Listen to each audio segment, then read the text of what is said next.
in the White House Transition Project appreciate your hosting this event where we're going to discuss the importance of the Office of Management and Budget in this particular study of an insider's guide. The White House Transition Project is a nonpartisan, nonprofit group of presidency scholars who prepare information for people coming into the White House.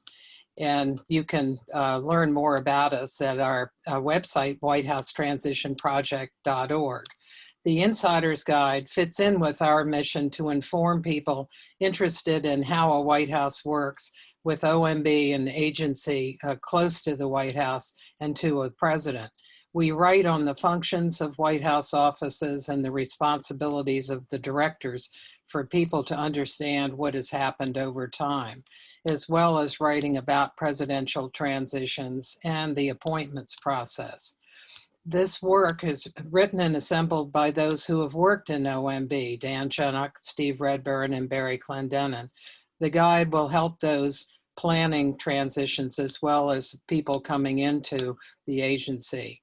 And we want to congratulate them and also remember Paul Posner, who with Steve Redburn in 2016 first came up with the Insider's Guide.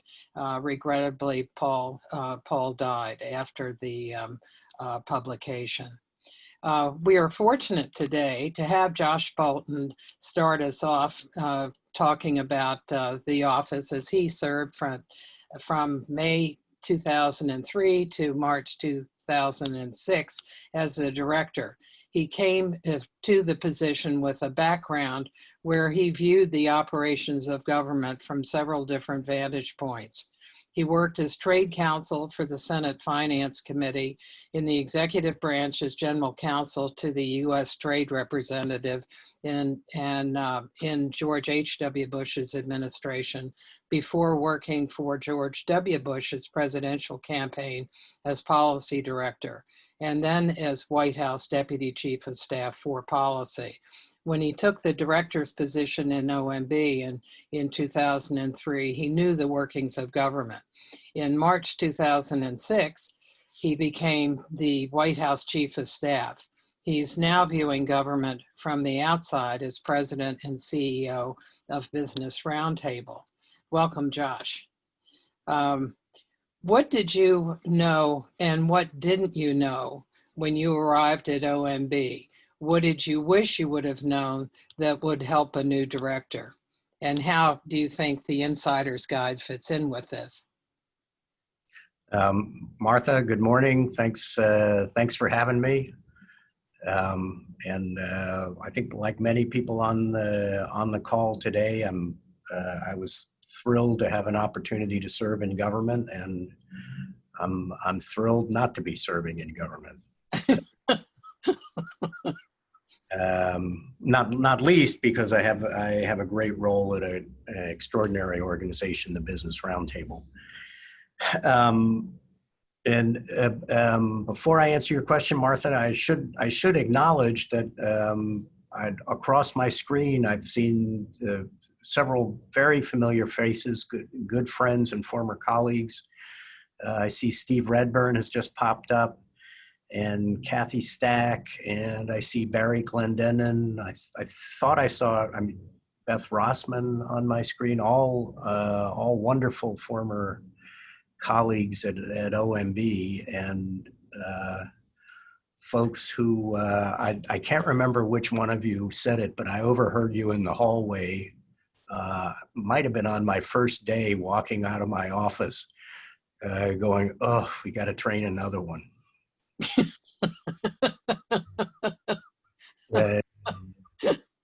The team did a great job. Which leads me to the answer to your question, Martha, which is that I didn't know much. I was experienced in the workings of government. I had already spent, as you recounted in my resume, I had already spent close to a decade, or maybe more than a decade, in government service, both on the Hill and in the executive branch. And I had spent 2 years as the policy director of George W. Bush's 2000 campaign, and transitioned directly from that role into uh, basically the White House policy director role, which I had for a little over 2 years before being tapped for OMB. So I had pretty good government experience, but I did not understand OMB at the time that I was appointed to the job. And what did I wish well, what I didn't know about OMB would fill a book, and you guys wrote it. And looking at it right here, Martha, I do not remember getting this book when I became budget director. You may have sent it to me, and I may just have been so busy that I No, ignored it didn't exist then.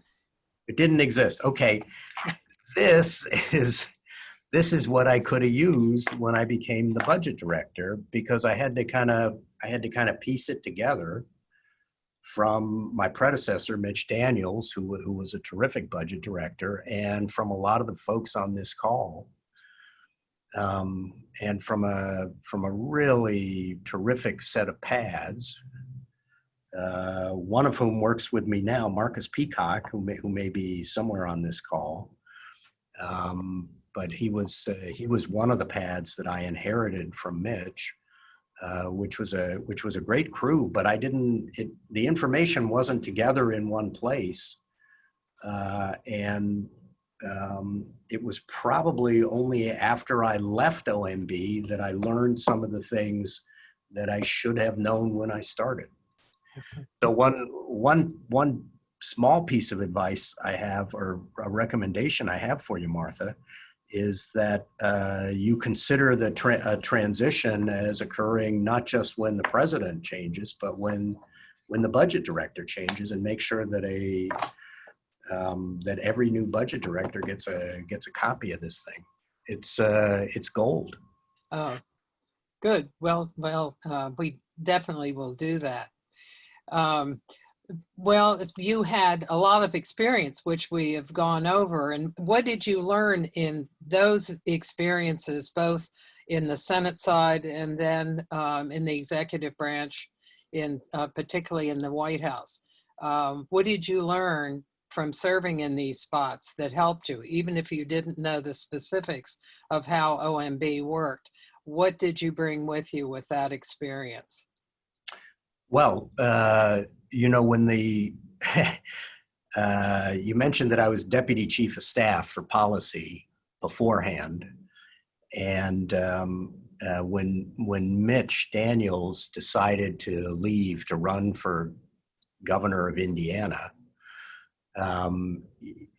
he gave me a heads up, and told the president that he was getting ready to go home to Indiana to enter politics and would have to leave OMB, a job which I know he enjoyed and was terrific at.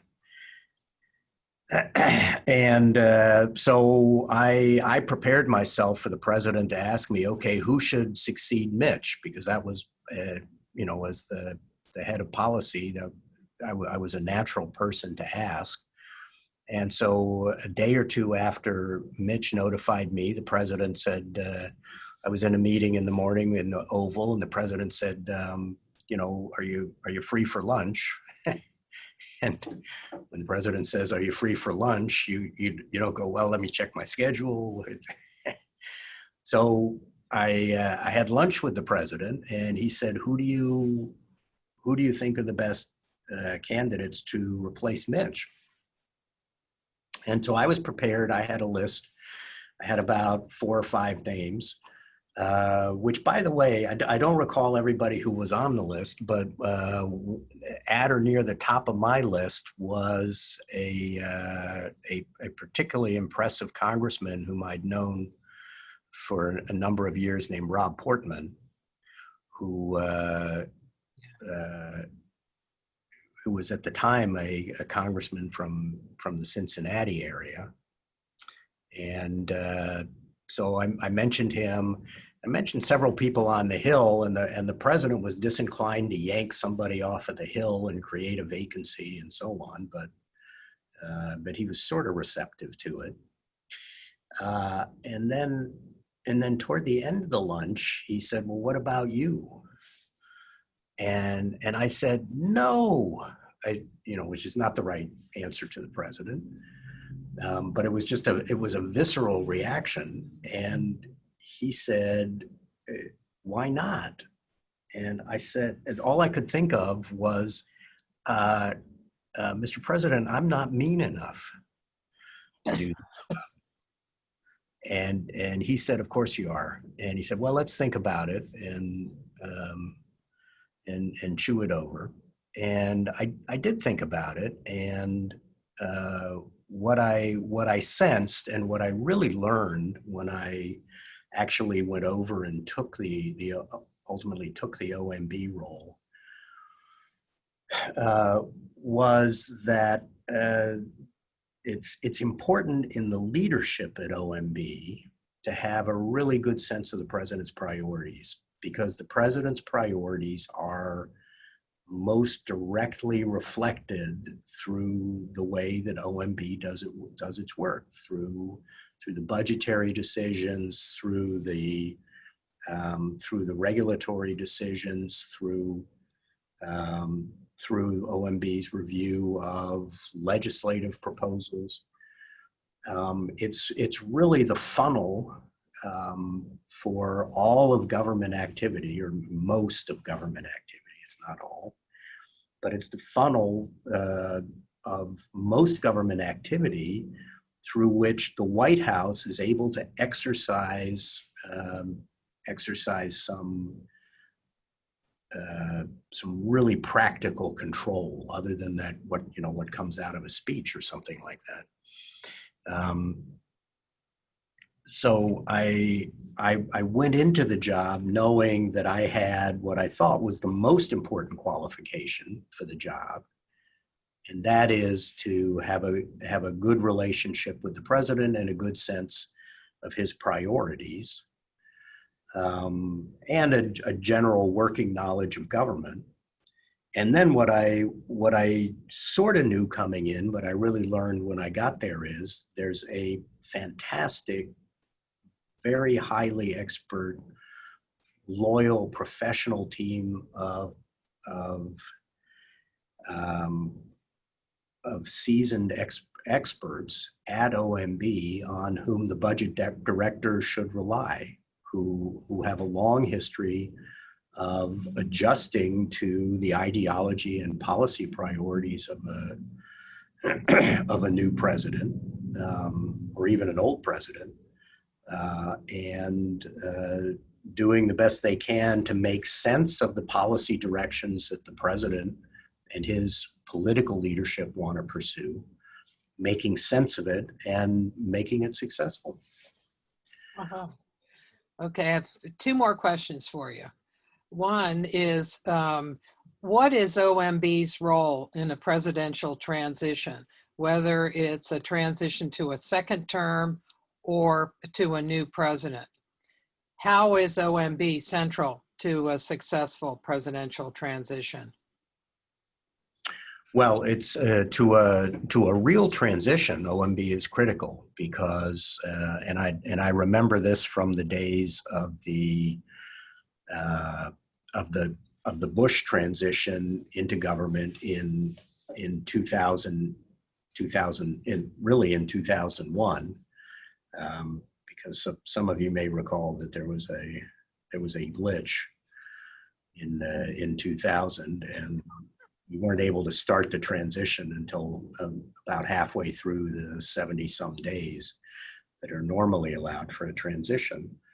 And particularly with that shortened time, in order for the new administration to get hands on the levers of government, and for the White House to be able to do that, the mechanism is the Office of Management and Budget. And I remember Mitch Daniels and Marcus Peacock and several of the others who were on the OMB transition team scrambling very hard to get an appreciation of where we stood in the budget situation, what could be done early in the administration, what couldn't be done, what needed to be managed on the one hand, and also getting control of the regulatory agenda that had been loaded into the pipeline by our predecessors, and that needed to be, as it does really in almost every transition, needed to be redirected. So, Martha, the answer is in a real transition, OMB's role is critical. Second terms, in most cases, are not really transitions, and I've long argued that they ought to be. That a re-elected president ought to treat it as an opportunity to start fresh, to take a new look, probably to replace a lot of personnel. But my experiences, and I think the learning is that very few second-term re-elected presidents treat the second term as a real transition. It's generally treated within the administration and by the president himself as just a continuation of what had gone before, and I saw that close up because I was the budget director when President Bush was reelected, and it was kind of business as usual. But I think we would have been advantaged by treating it as, as an opportunity to step back, reset priorities, and reset the direction of government. As a last question, how did your service as director of OMB inform your work as White House Chief of Staff, as you then went back to the White House after your service at OMB?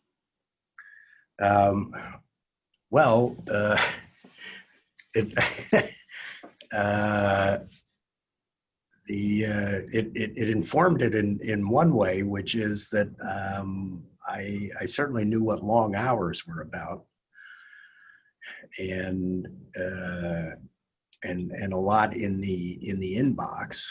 Kind of oddly, given that the White House Chief of Staff has even broader responsibility than the budget director, I found that as Chief of Staff, there was less in my inbox than there had been as budget director. Because I think it's pointed out somewhere in this, in your excellent guide, although I think it's done in the context of PADS, which is that you can't really delegate down. That a PAD has a program associate director, for those not familiar with it, which is the lowest ranking political appointee, I guess,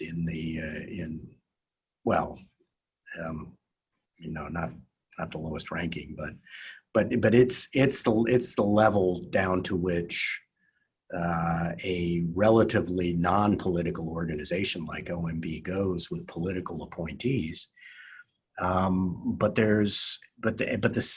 But for both the PADS and the budget director, there's not a lot of places to send stuff down. There are just a lot of decisions that a PAD has to make, relying on the professional expertise. And the budget director's in the same spot. So I found, as budget director, I had an enormously full inbox that I rarely went home at night feeling like I had done justice to the job I had been given. And in that respect, strangely, I found Chief of Staff to be an easier role because as chief of staff, you at least had the luxury to work only on the things that were big priorities for the president. And other people, including the budget director, could handle a lot of things that were extremely important, but not necessarily immediately on the president's radar screen. So it gave me an appreciation of the luxury of the job, going in as chief of staff. And it also gave me an overview of government that really can't be achieved anywhere else. OMB is the one spot in government that has visibility into everything that's going on in every corner of the federal government. And I think that's one reason why the path from budget director to chief of staff is well worn, because it's the best training ground there is for having to operate on government policy that could relate to almost anything that's going on in government at the time. Thank you very, very much, Josh, for starting us off in such a fine way. And great pleasure to be with you. And Martha, warm regards to you. You've been toiling in the transition vineyard for a long time, and with just extraordinarily useful results. And my hope for your work is that whatever happens in this election and future elections, that people pay a lot of attention to this book and the other things you do to try to make transitions successful. thank you very much, Josh. And now we'll go to Dan Chenok. Thank you so much, Martha. Thank you for that insightful interview with Josh Bolten, and really terrific insights. So thank you, Josh, for spending time with us. It's really been an honor to be part of the creation of this book, or the revision of the book that was created in 2016 by Steve Redburn and the late Paul Posner. I know that the book in its first incarnation, and I had the good fortune of being among the chapter authors, many of whom are on the call, of being very helpful to incoming OMB leaders. And hopefully this new revision, and again, many of our co-authors are on the call, will do the same. It's really been a terrific project, and it's great to see both so many of the co-authors on the call, as well as many other OMB colleagues and mentors over the years from my time at OMB in 1990 to 2003, where I ended up as the branch chief for information policy and technology, and also the deputy for the Office of E-Government. Really, the book has been authored by 21 former executives, mostly career, some political from both parties, who span collectively from 1968, I believe is the first year of one of our co-authors, to very recently, 2017. So a very broad sweep of OMB history and the sort of how OMB has influenced administrations since the 1960s through today. And the book takes a look at a number of different elements of OMB, both from a functional and a subject matter perspective. And to help us walk through that, I'd like to introduce one of the co-editors of the current revision of the book, Barry Clendenin, the former Deputy Associate Director for Health. Barry, take it away.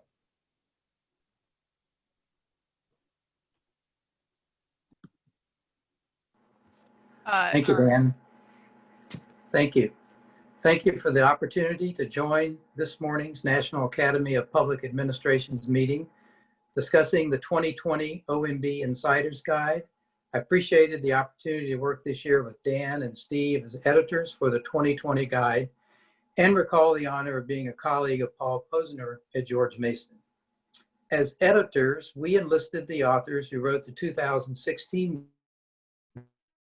assistance of several new authors.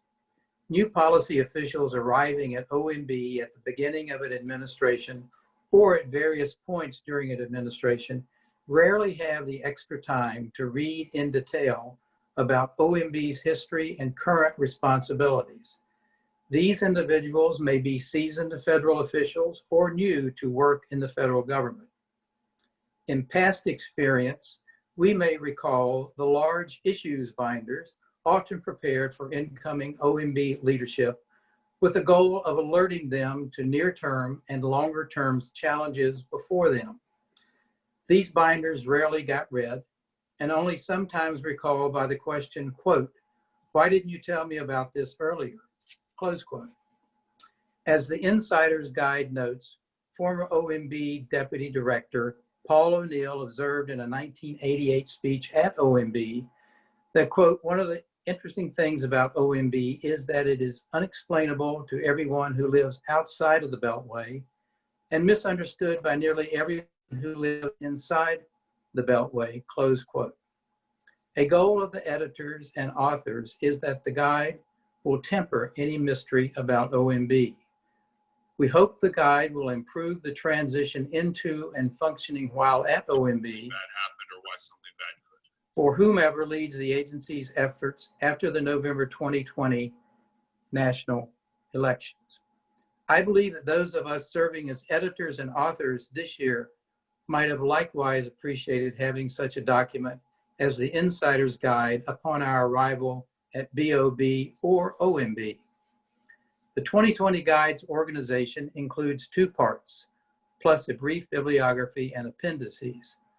Part 1 includes 7 sections and is an overview of OMB, its history dating back to 1921 with the creation of the Bureau of the Budget, its relationship to the President, other executive office of the President offices, the Congress, and other federal agencies. An incoming cabinet official once asked me, quote, "Tell me why I have to deal with you," close quote. For a new OMB official pressed for time, Part 1 may be the section of immediate interest and value, even if only to read initially the section headers and subheaders.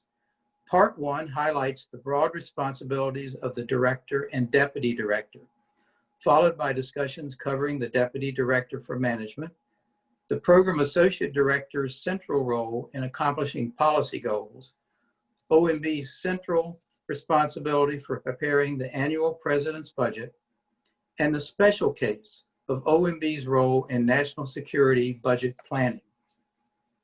Part 2 of the guide, in 9 separate sections, addresses OMB's major offices and their functions. With additional time, new policy officials could read further about the broad analytic role of the resource management offices in Section 8, and the essential and overall role of the Budget Review Division in Section 9 in keeping accurate scorekeeping across multiple activities and ensuring that all budget-related responsibilities occur on time. A major OMB responsibility across all its functions includes having the administration speak with one voice. The long-standing legislative clearance function through the Legislative Reference Division discussed in Section 15 ensures the integrity and consistency of administration views on legislation before the Congress, including legislation implementing the President's program. The OMB General Counsel manages a similar coordination function for executive orders. In addition, OMB's government-wide regulatory and information policy oversight responsibilities are carried out by the Office of Information and Regulatory Affairs discussed in Section 10. Management responsibilities are then addressed as led by 3 statutory offices for financial management, procurement, and information technology in Sections 11, 12, and 13, along with personnel in Section 14. Economic policy is also addressed in Section 16. These important OMB roles affect all corners of the federal government while supporting the President's program. Thank you. Thanks, Barry, for walking through the book, and thanks to the authors of all the chapters who brought their insights and which will be welcomed by new leaders coming into OMB in the future and people working with OMB. Before getting to the panel with Steve Redburn and a number of our co-authors, There are additional studies around OMB that have been released this year around the process of the presidential transition. The first, and I'll mention briefly, comes from Results for America, and is titled An Implementation Guide for the 2020 Transition Team. And this study really talks about how OMB can use data and evidence effectively to provide government efficiency and advance economic mobility. And there are different parts of this report. It talks about evidence and data to promote continuous learning, to help agencies direct funding toward improved outcomes, and to help OMB implement the important role of economic recovery around how data and evidence can help support innovation, can help speed recovery and spend recovery dollars well, can help OMB make decisions quickly, and can help OMB ensure equity in the distribution of economic recovery funds. And finally, this report calls for the development of a strategic evidence building plan led by OMB, so an important piece of work from Results for America. A similar piece of work comes from the National Academy of Public Administration, and it, as Terry Gerton said in the introduction, talks about OMB's role in information policy, and I was part of the management of that function at OMB. We have two co-authors, one of whom is with us today to speak about the role. She also has been a leader in that function at OMB, Nancy Potok, the former Chief Statistician of the United States in OIRA, and then also the former Chief Operating Officer of the Census Bureau. Nancy, take it away. Thanks, Dan. I wanted to just spend about 5 minutes talking about what's in this report, and also to let people know that we are going to have a separate webinar on this particular report on October 15th, sponsored jointly by NAPA and the Data Foundation. If you're interested, you can sign up for the webinar through the Data Foundation website. And this is just kind of to whet your appetite for hearing a little bit more about what's in the report and what the issues are. But through NAPA, we set up a select task force on how to prioritize information policy and use at OMB. And it was bipartisan, so it covered many administrations. There were political appointees and career people. And in fact, Susan Dudley and Kathy Stack, who are on the next panel, were also on this select task force. And we tried to cover all areas of OMB to get representation from OIRA, from the budget side, and from the M side. And we started with some premises that government needs reliable, timely information to address these big issues like economic recovery, restoring trust in government, social justice issues, climate change, infrastructure, fiscal responsibility. I think you get the idea. And that OMB is central to how information is collected and processed and disseminated and used across government. But the current structure of OMB regarding information policy grew up over time and is the result of a lot of disconnected legislation. And so OMB isn't really optimized to really utilize and in fact revolutionize the ability of federal agencies and policy makers, not only in the agencies, but people across the EOP and Congress, state and local governments and other stakeholders to use government data. And unless information policy gets a higher priority at OMB, it's going to be very difficult for the president to really move forward these significant initiatives and look at change across government. So we came up with a series of recommendations that, first of all, information policy has to be prioritized for the presidential appointees. Often, I think as we heard Josh Bolten say, the qualifications for being the director or even the deputy director really don't focus on information policy, and budget and deregulation are usually some key elements there. But we recommend that whoever becomes the director and the deputy director need to commit to prioritizing information policy, and that the activities around information policy at OMB need to be reorganized to have effective coordination and clarity.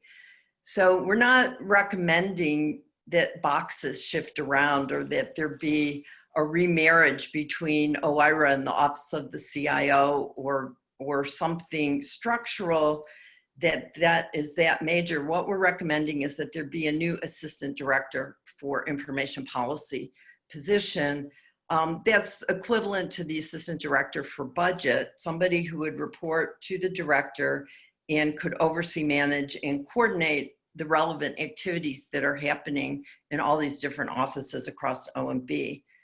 And that the existing activities ought to be leveraged. So the existing federal data strategy, the implementation of the Foundations for Evidence-Based Policy Act, better utilization of the president's management agenda in the leadership reviews that take place in OMB. And mainly because we feel like a lot of the information policy activities really need to be better integrated into the budget activities, and they shouldn't be kind of separate silos, and it shouldn't be such an effort to have the budgets really reflect advances in information policy that in turn loop right back into budget decisions for just the reasons I think, Dan, that you mentioned, you know, for the Results for America report, if you're going to use evidence-based policy and you want to make informed decisions, you need to do this. So we came up with a series of actions that we thought a new assistant director for information policy should take during the first 100 days of the administration. And so we'll be going into a lot more detail in this future webinar that focuses specifically on this report, the recommendations and the actions in the first 100 days of a new administration that we think should be taken. So that's October 15th at 10 o'clock. Okay, thank you very much, Nancy, for that walkthrough, and look forward to that webinar. I will note that in the chat, one of the authors, Andrew Dalovich, of a recent Brookings volume, or forthcoming Brookings volume on OMB, that a number of us on the webinar have contributed to, will be released soon, and he indicated the URL for that. So more information about OMB to come. So just a reminder about the chat, as I turn the dais over to Steve Redburn for the panel. Please remember to put questions in the chat for the next 40 minutes or so. The panel will be talking with Steve. And feel free to not only use the chat for questions, but also comments and conversations. And we'll moderate that and have a Q&A discussion with the panel at the end. So Steve, over to you. All right, thank you, Dan. This is my opportunity to thank all the people who've contributed this time to the volume, and also to recall Paul Posner. I know he'd be amazed and thrilled to see this crowd this morning. I wish he were with us. I'm going to talk with four of the contributors to our volume. And I'll take them in alphabetical order. And I want to ask them in this first round of discussion to share, each of them, as I introduce them, to share a memory that is particularly telling or poignant about their time at OMB that helps all of us understand better the particular nature of that institution. And let me start with Barry Anderson, who was at OMB from 1990 to 1998 as Assistant Director for Budget, the top career position at OMB, and sat at the right hand of Director Richard Darman at the 1990 Andrews Air Force Base Budget Summit. Before he defected from the executive branch and became Deputy Director and occasionally Acting Director at the Congressional Budget Office, before going international to OECD in Paris, and then later serving as at the National Governors Association. So he's seen OMB from a number of different perspectives, but I'm going to ask him to now to think back to his time at OMB and share a memory that he thinks will help us better understand that institution. Barry?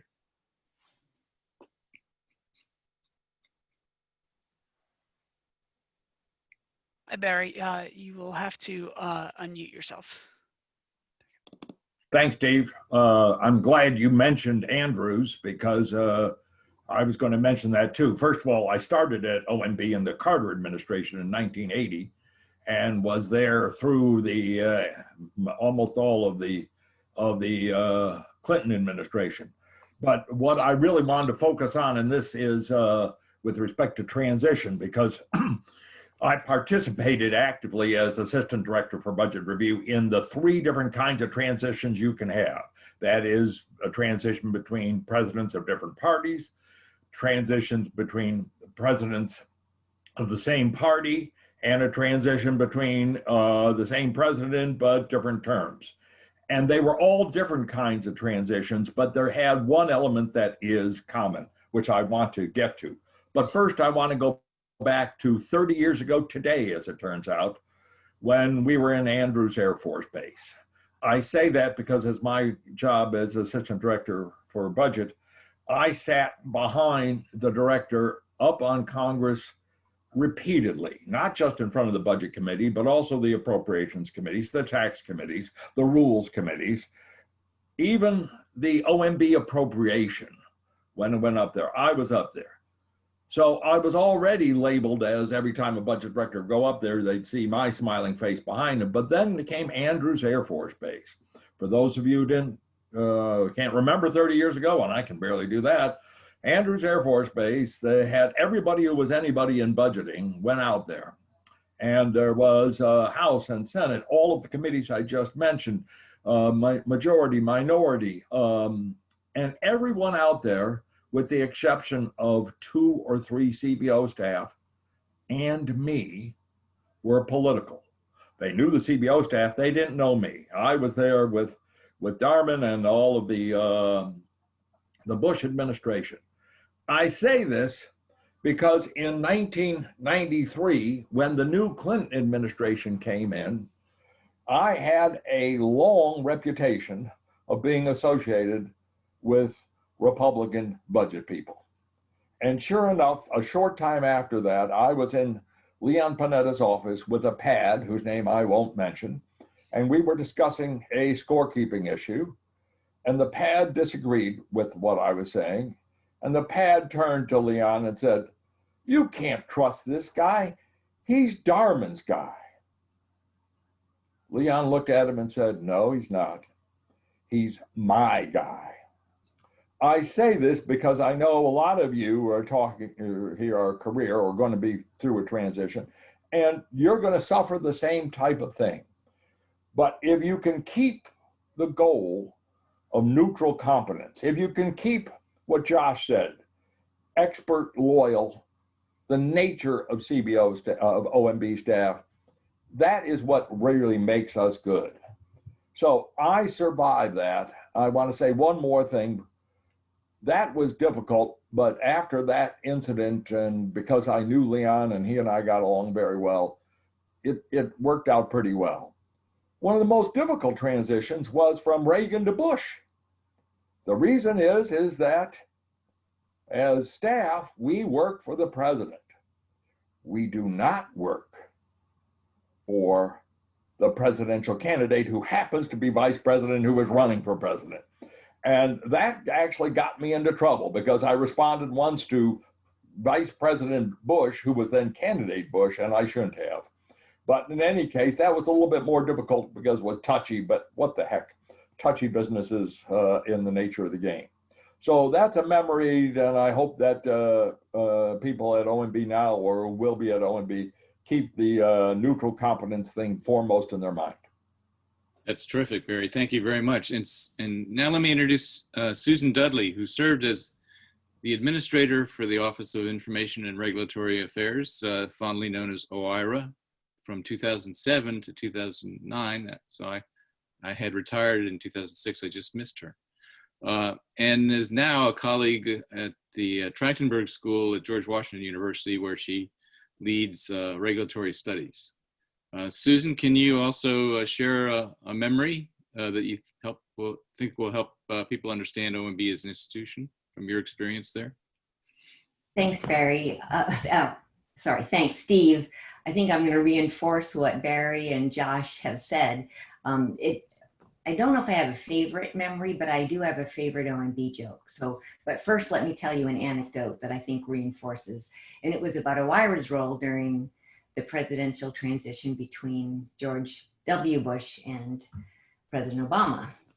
So in the last year of the George W. Bush administration, Chief of Staff Josh Bolten, who we've heard from, sent a memo to agencies asking them to refrain from rushing regulations out after November 1st.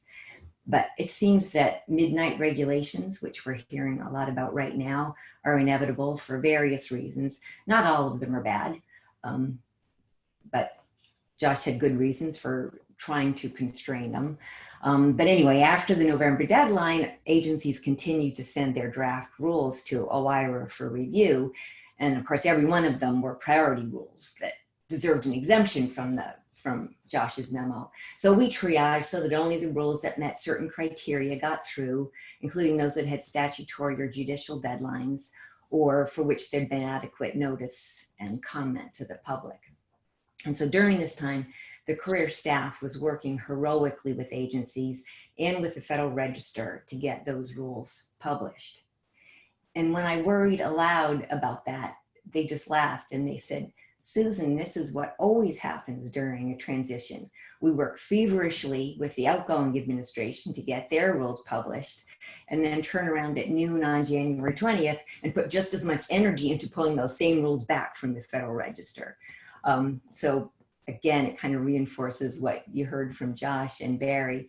And so does this, my favorite OMB joke that epitomizes that OMB culture. Martians are invading the Earth. And by the time the mothership lands on the White House lawn, Washington has evacuated and all is quiet, except for two people with clipboards who emerge from the NAOB, the new executive office building, and they say, "We're from OMB and we're here to help with the transition."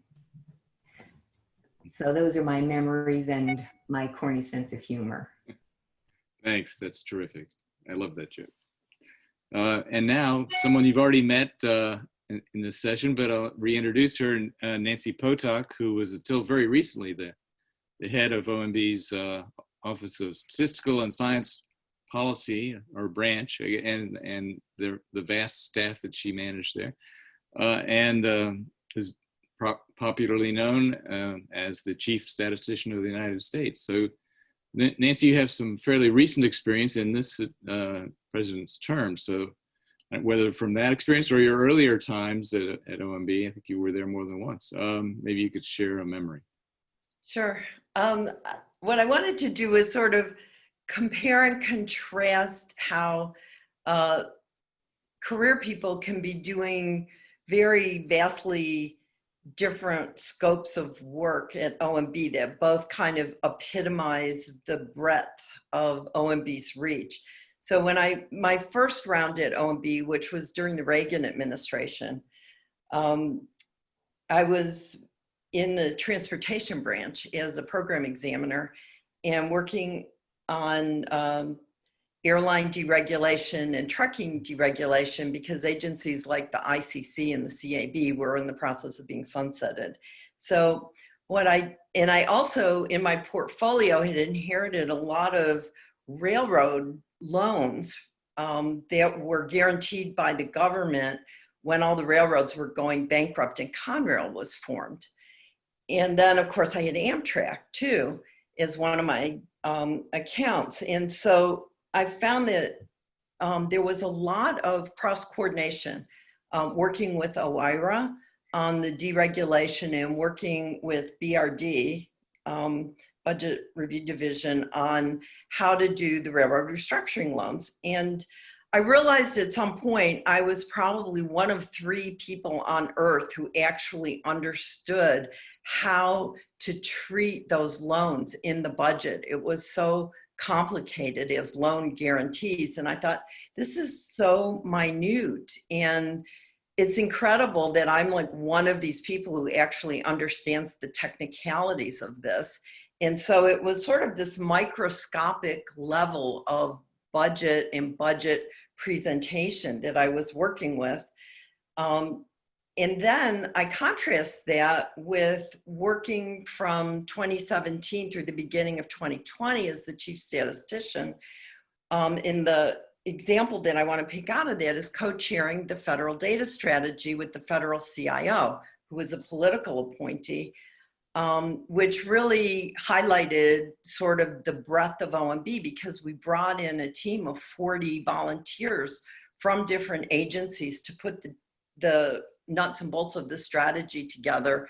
We were working, co-chairing with the head of OSTP and the Deputy Secretary of Commerce, and working with the President's Management Council, and really taking this very broad view across agencies.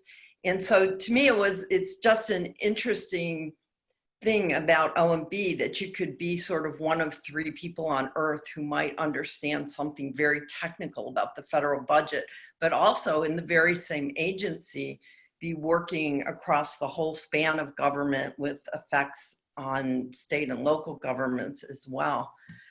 So to me, that kind of epitomizes OMB. Explaining the scoring of loan guarantees is always a challenge.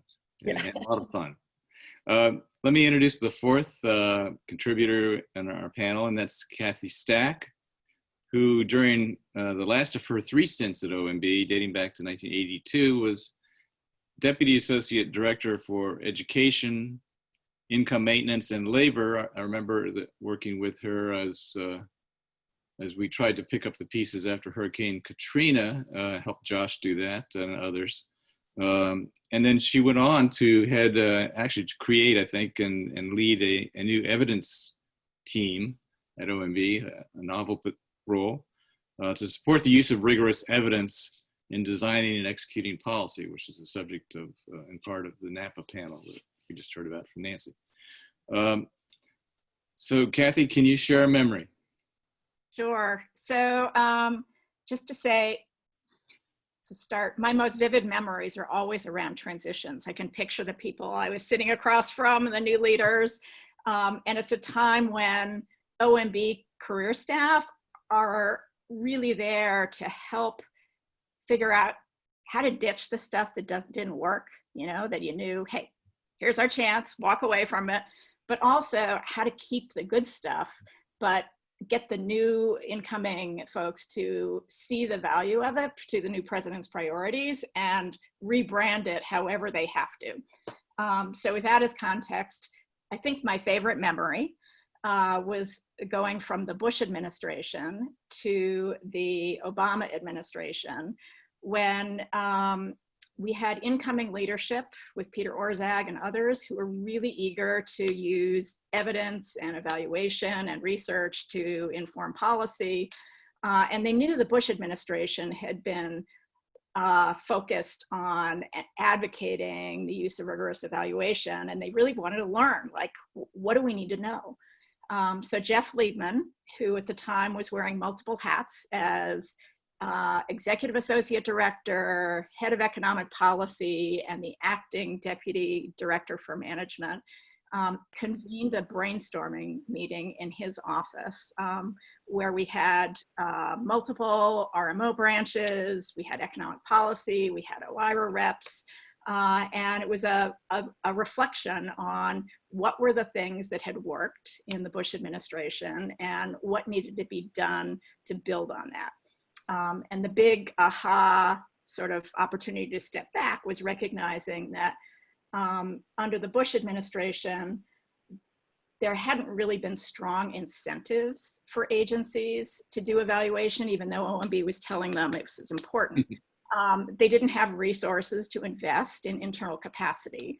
And a lot of them saw rigorous evaluation as very threatening, like, oh my God, this is going to be the key to eliminating my program if I get a negative evaluation. So the new approach that was taken by the Obama administration was say, how do we make this something agencies want to embrace? There was a decision to create a pot of funding and invite agencies to compete for funding to build internal evaluation capacity, which got a lot more agencies interested. And we also, instead of asking agencies to think of evaluations as sort of an up or a down vote on whether a program worked or not, said, hey, figure out what's the most important research question that if we could answer it, we could really shift resources to things that work. So it enabled us to kind of go inside programs and say, what are the interventions and strategies that work that we can then redirect resources. Based on that, it was just a really good way of rebrooding and rebranding all the key elements that the Bush administration had tried to get in place. The Obama folks were eager to give credit to the Bush administration for laying groundwork. And it actually became very bipartisan, and we ended up with Congress a number of years later creating the Foundations for Evidence-Based Policymaking Act. But I think if it hadn't been for that great transition of political and career people coming together, we probably wouldn't have made all that progress. Thanks. So that we could all continue down memory lane for quite a while. I think we have, and many other people in this event could do so as well. But I want to ask a particular question of a couple of you. Institutions, as we know, evolve. OMB's had a lot of stability and continuity and served many presidents. And I should mention that a brief history of OMB previously published by Phil Dame and Bernie Martin, two of our contributors, formed the basis of one of the important sources for the front part of the guide that talks about the history of OMB and its culture, its particular culture. But institutions change over time. And so I want to ask a couple of you who've seen OMB evolve and continue to change over the years. What has changed? And let me start with Nancy, first of all, since you were there recently and have been there before. Is OMB still the same place to work? It changed in some ways that I think are not necessarily in your face obvious, but to me made a huge difference in the ability of career people to do their jobs there effectively. And that is, there's a lot less freedom for the career staff, or at least there was starting in 2017 from the 1980s. So, you know, being there during a Reagan administration, pretty much, because I left in late 87, and then being there for 3 years of the Trump administration. So there was way more freedom for the career staff to contact people on the Hill, contact people at CBO, contact people, you know, to talk to the press and the professional industry publications. I mean, not necessarily the Washington Post, but certainly to talk off the record and to appear at conferences and give talks. And what I found when I came back was that everything was just so highly controlled in terms of information. You know, we weren't allowed to talk to Hill staff without legislative affairs setting it up and vetting every conversation. And many conversations were forbidden because it wasn't very bipartisan. And no ability to talk to the press in a timely way. When you needed to explain something, even a technical conversation could take 6 to 8 months to get cleared for permission to speak. And all conference appearances had to be cleared. And to me, that was a very confining thing. It really, you know, all of the behind the scenes greasing of the wheels to make things happen could not happen because there was such a tight control. And so, you know, if you had to get some information out, I mean, it was a very torturous process. And so I thought that was a big change and not a change for the better. Some things that were still the same was, you know, very little money for things like travel or staff training or, not a lot of focus on management issues, as if the employees of OMB were not employees of the federal government, but in some other category that didn't need all that fluff, unnecessary to get trained. And I also found that because of the various pieces of legislation that had passed between 1982 and 2017, that OMB had changed, but had gotten even more siloed than it had been before. And that's a problem, even for a small organization where people kind of know one another and can reach across the silos. Yeah, I mean, there was some coordination, but it got harder, I thought, than it was in the 80s. Yeah. Let me ask Susan the same question. She was most recently a policy official at OMB, so maybe you have a different perspective on the institution, how it's changed over time. I think you started out earlier as a career desk officer, is that right? That's right. Yeah, I was a career economist in OIRA in the 80s. Yeah. So one difference between those days is paper. In those days, it was before electronic communication, and there was so much paper everywhere. People's offices are generally tidier now, not all of them, but a little bit less paper. The internet has also brought greater opportunities for public involvement in rulemaking, although research isn't conclusive on what effect that's had on regulations. Some things are the same. Today, for example, and I know, Barry, this is why you chose this date, is the 27th anniversary of Executive Order 12866, which President Clinton signed in 1993 and which has continued to guide OIRA through, I should have counted this up before, but is that 4 or 5 very different presidencies. I agree with Nancy. OMB keeps on getting assigned new tasks. So from the time that I was there in the 80s and in the 2000s, OIRA and other parts of OMB, the management side was had more responsibilities, and so did OIRA. And I also agree with Nancy that its budget and staffing hasn't increased accordingly.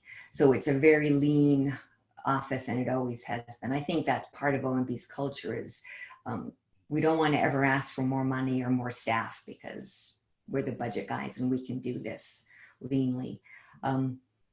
I see Nancy's point on the silos, and I think that's true, although I think that the coordination between the traditional tasks is better now.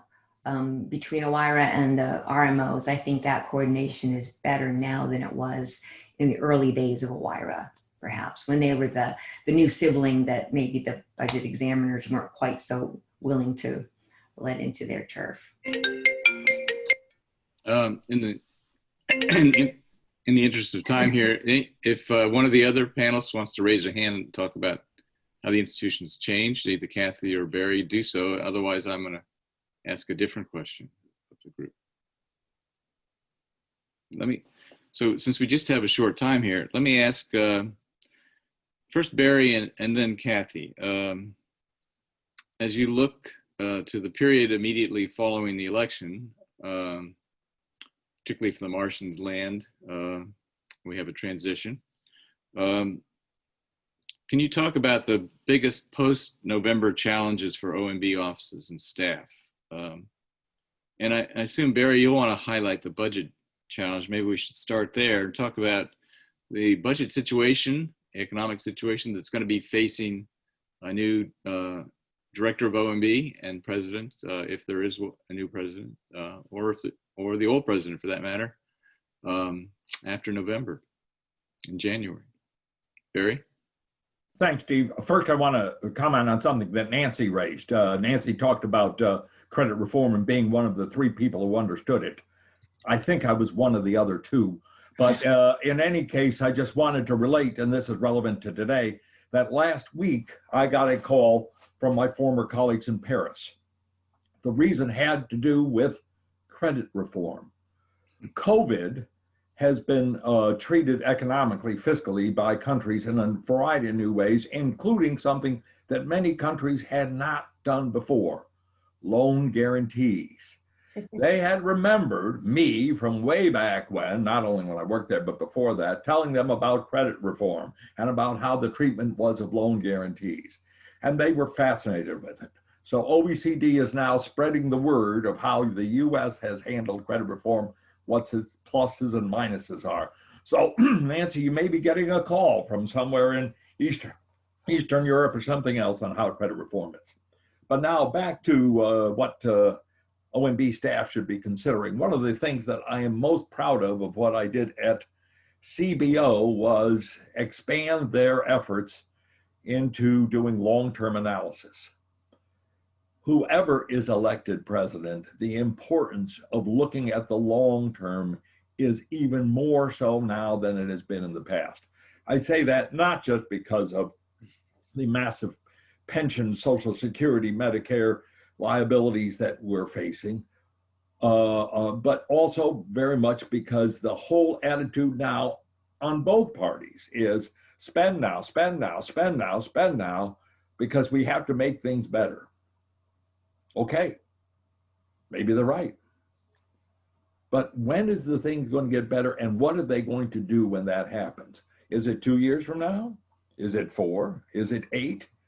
I don't know what it is, but it's important for OMB staff to emphasize what the impacts are over the longer term. And OMB staff are, my guess, is unique in this. The agencies aren't going to tell you that unless you really force it. They're going to say, we need more money now for this and why it is. And maybe they're right. But emphasis over the long-term numbers, and OMB staff is unique in doing this, is really important now. So I would stress to those that one of the things they really need to pay attention to now, whoever is elected president, is long-term analysis. So I take it you're not an advocate for modern monetary theory that says the federal government can borrow without limit. We shouldn't worry about the debt. You still worry about the debt? I think you used the wrong word. It's called magical monetary theory or mystical monetary theory, something like that. Oh no, my grandchildren, I've already written them out of the will, and so the fact that they are going to have trillions of dollars debt to pay, who cares? Yes, there is debt that matters. There's an article in the Atlantic magazine about why it should matter, and we have to set up a new set of rules, a new set of way of looking at things. I admit that. Again, the European view of particularly the less developed countries is to emphasize the primary deficit. That is what the deficit is without interest, and maybe we need to do that too. To try and balance the budget except for the interest expenses. But yeah, I definitely worry about the long term. And now let me ask Kathy also to reflect on this and talk about how you see OMB staff working after November to ease the transition and also to help the new people coming in, if there are new people coming in, and there always are. And talk about it perhaps from your particular interest in evidence-based policymaking and design, as well as other things. Okay.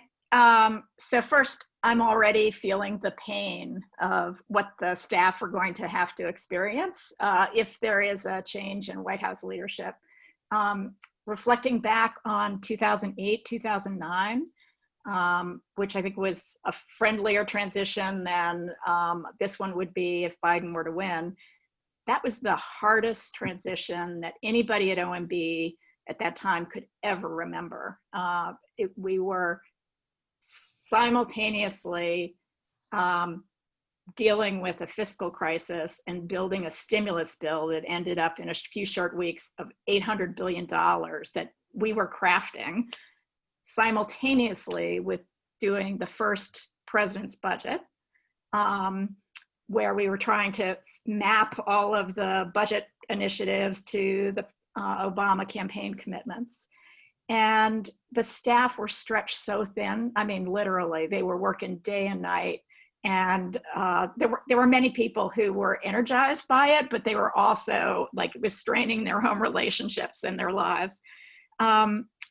Imagine now going through a transition in a Biden administration. I think what OMB is going to be dealing with is, first of all, probably a relief bill, another relief bill that could be larger and more complicated than the one that Obama had to put together.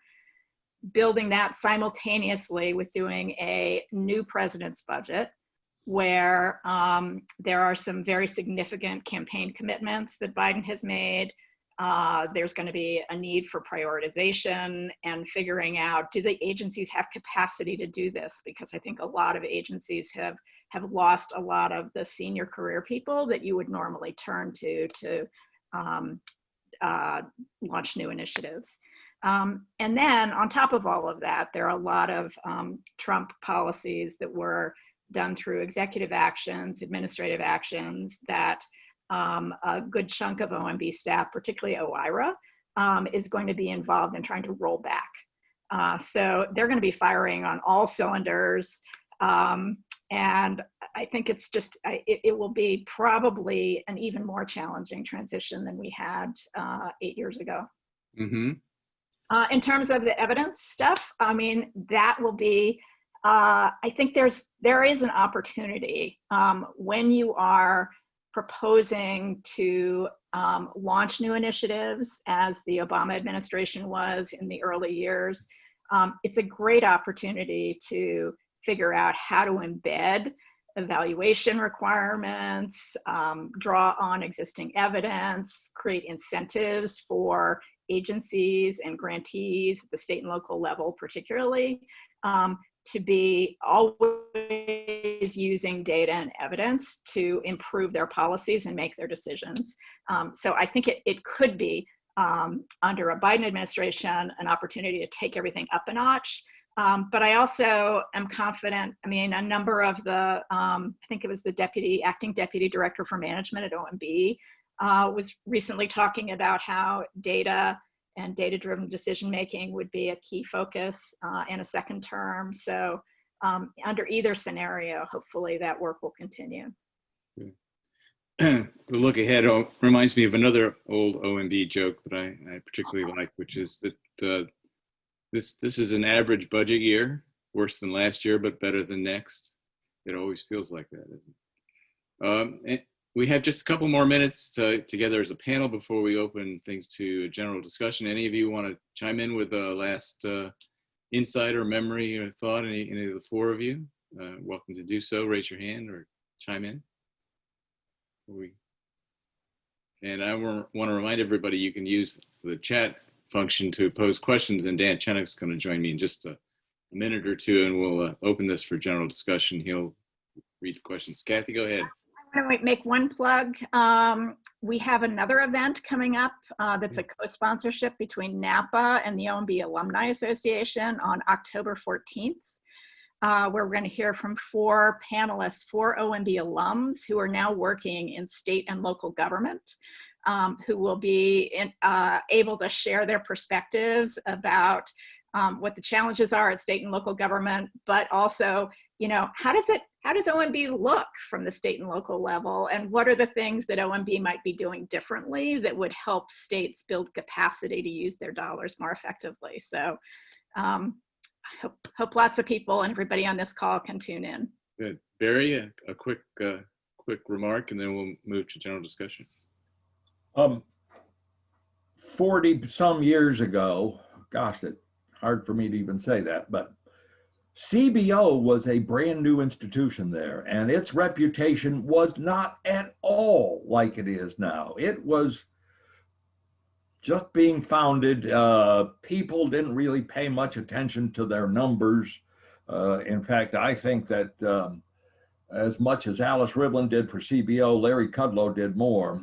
That is with his a very optimistic set of economic assumptions in the early 80s. But and I've heard that name Larry Kudlow recently. I don't know where, but in any case, back then I was the examiner for the Federal Housing Administration, and for some reason I got in touch with my CBO counterpart, and I found out that we actually were much closer together. He wasn't the enemy. He wasn't the opposition. He wasn't someone not to talk to. He was someone who had perhaps different point of views, but was informed.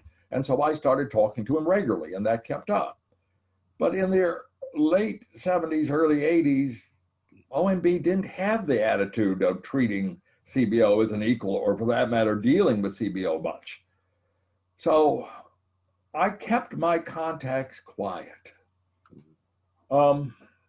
That may be relevant for today too. It may be worthwhile to continue to deal on a very quiet basis with CBO. Again, I didn't view CBO as the enemy. I didn't view them as the competition. I viewed them as yet another source, and a good one because they were informed. If I were there at OMB, I might want to continue to contact CBO people, but not do it overtly.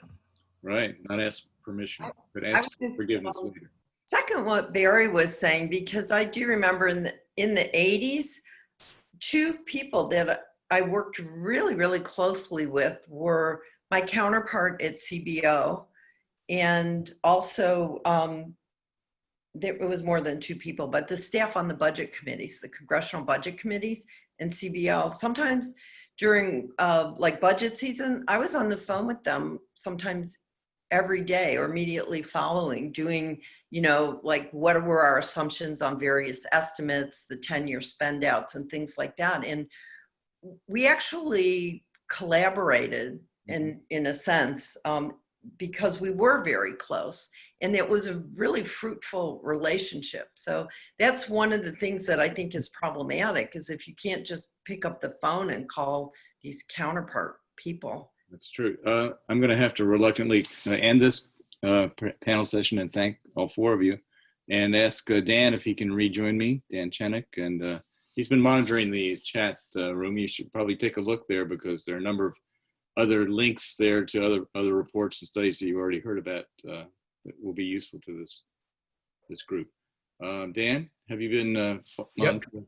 Thanks, Steve. Great discussion, great information in the chat.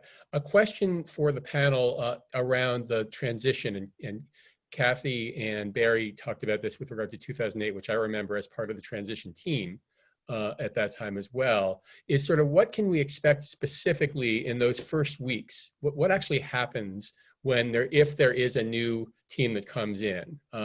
Anyone can take that one. I'll start. I remember clearly the Bush administration coming in, and often the people who are leading the OMB transition team are they're always people who previously worked at OMB, often key political. So John Cogan, for instance, had been a PAD, and he came back to lead that.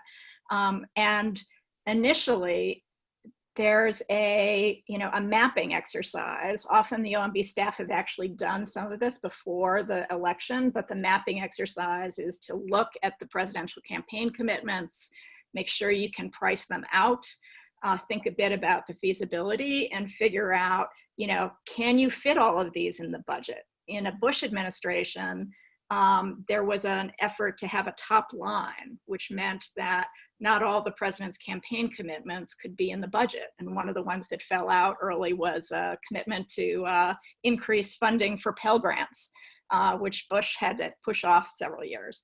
In the Obama administration, we did a similar, let's map, let's have an inventory of all of the initiatives. But the Obama administration was inheriting a fiscal crisis and didn't really have a top line. So we didn't have to do the same level of prioritization, and most of the initiatives that he had proposed on the campaign trail were actually built either into the stimulus bill or the final budget. I agree with what Kathy says, but actually there's a step before that, and the step is all too often taken for granted, and it is a dirty word in budgeting. It's called baseline.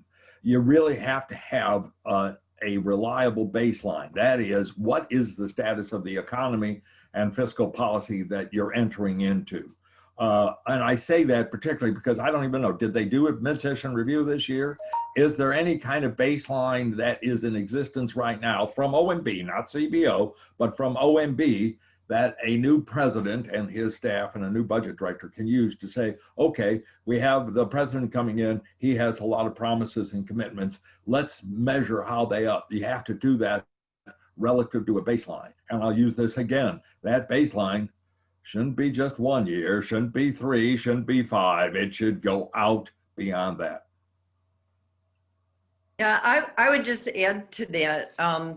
The transition that I went through most recently in OIRA, which was the outgoing Obama administration, incoming Trump administration, I would say that a really key factor was that, and I know he was on this earlier, but I think he may have signed off, was Marcus Peacock, who was the transition person and really understood OMB and was able to negotiate sort of between the career folks in OIRA and who he was the Sherpa for the new director.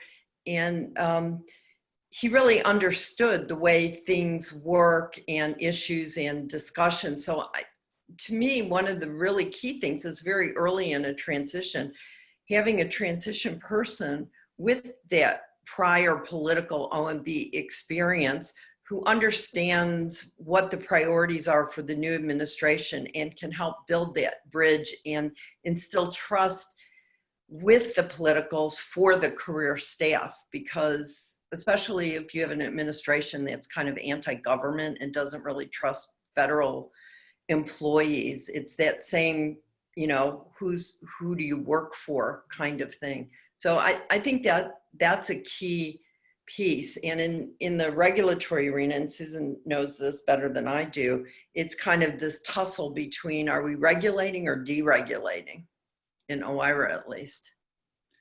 And do we have time for one more quick Q&A? One more question that just came in from John Koskinen, former Deputy Director of Management, friend and colleague and mentor for many of us. And that is that if there is a delay in the election results, how will OMB deal with that situation? And of course, many of us were there in 2000, including, I think, a number of members of the panel. What happens if there's a delay in the results? I can share a little bit. Certainly in 2000, we continued to prepare for either scenario. And wanting to make sure that we were ready to hit the ground running when the handoff happened. I think there is a question in this particular year, perhaps more uncertainty about how long that will be and how it will play out. I think, frankly, this year could be unprecedented in terms of the period and the compact, condensed period that they're going to have to work on developing the budget, dealing with relief bills, et cetera, et cetera. So I think this year could be significantly worse than we had back in the Bush-Gore election. Maybe, Dan, is that the last word? I think we want to give Terry a chance to say a last word here. Yep. Thanks, Steve. Thanks to the panel for a great discussion. Thanks to everybody who put links into the chat, rich information for people to follow up on. Thanks, Martha Kumar and the White House Transition Project for the opportunity to update the book on behalf of all of the authors, and then turn it back over to Terry, our host, and thanks to Terry for hosting this terrific meeting. Well, thanks, Dan. I want to thank Martha and her group for pulling together such a powerful document, and for you and Steve and Martha pulling together this conversation today. We only wish we had more time. I want to highlight the event that Kathy Stack mentioned on October 14th. You can find more information about that in the Academy's newsletter, Management Matters, and you can subscribe to that on our homepage, napawash.org. So thank you all so much for joining us today. We wish you a safe and healthy rest of the day. Thank you so much. Bye-bye. Thank you. Thank you all for attending.